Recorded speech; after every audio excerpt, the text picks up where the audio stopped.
दीपदान का मतलब जानते हो आप लोग? क्या मतलब है?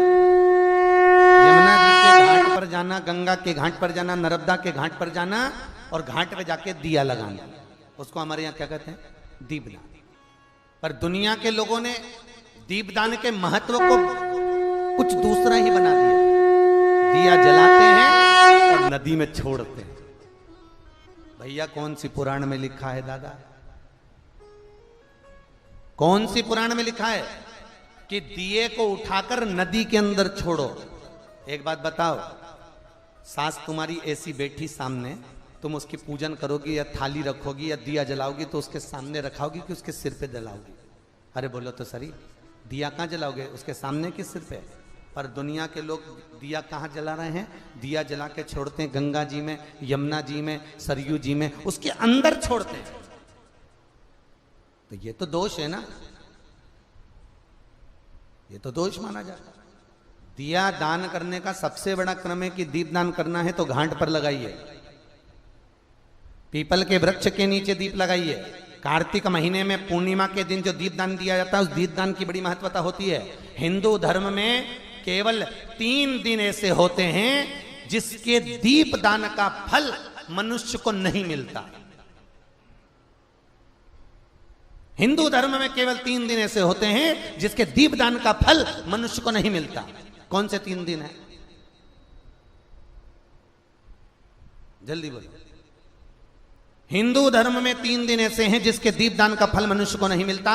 पहले नंबर पर धनतेरस, दूसरे नंबर पर रूप चौदस और तीसरे नंबर पर दीपावली। इस दीपावली, धनतेरस और रूप चौदस, ये 3 दिन दिए दान का फल मनुष्य को नहीं मिलता है महाराज। क्यों नहीं मिलता महाराज? हम तो जला जला के और ओटले पे जलाएं, पीपल के नीचे लगाएं, खूब दीप दान करते हैं, तो इसका फल मनुष्य को क्यों नहीं मिलता? क्योंकि राजा बलि की भूमि को जब वामन भगवान ने 3 पग में नाप लिया था, राजा बलि सुतल लोक का राजा बना था, तो राजा बलि ने वामन भगवान से कहा था, प्रभु आपने 3 पग में मेरी पृथ्वी को नाप लिया, पर आपसे मांगना चाहता हूं तो केवल इतना दे दो कि 3 दिन जो पृथ्वी पर दीप दान करेंगे उसका फल मेरी किस्मत में, मेरे भाग्य में लिखा जाए। भगवान ने पूछा कौन कौन से? तो कहा एक धनतेरस, दूसरा रूप चौदस, तीसरा दीपावली। इतने में लक्ष्मी जी आके खड़ी हो गई। लक्ष्मी जी ने कहा राजा बलि से, भैया पृथ्वी के लोग सबसे ज्यादा पूजन तो उसी दिन करते हैं, उसी दिन दीपदान करते हैं।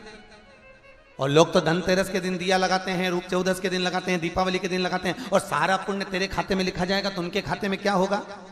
इतने में राजा बलि ने कहा, बहन लक्ष्मी चिंता मत कर, दीपावली के बाद में जो कार्तिक पूर्णिमा आएगी, उस कार्तिक पूर्णिमा के दिन जो किसी जलाशय के पास में जाकर, नदी, तालाब, कुंड, कुआं, किसी जलाशय के पास में जाकर अगर एक दिया लगा देंगे तो उसको 3 दिन का पुण्य फल 1000 गुना होकर प्राप्त हो जाएगा।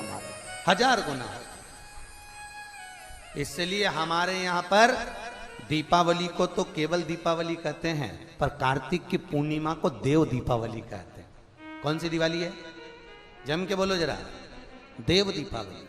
दीपावली से बड़ी दीपावली होती है कार्तिक पूर्णिमा के दिन, क्योंकि तुमने ये 3 दिन जो दिया लगाया, इसका फल तुम्हें जब मिलता है जब तुम कार्तिक की पूर्णिमा के दिन किसी घाट पर, नदी के तट पर, तालाब के तट पर, सरोवर के तट पर जब दीपदान करते हो साहब, तब उसका पुण्य बढ़ जाता है।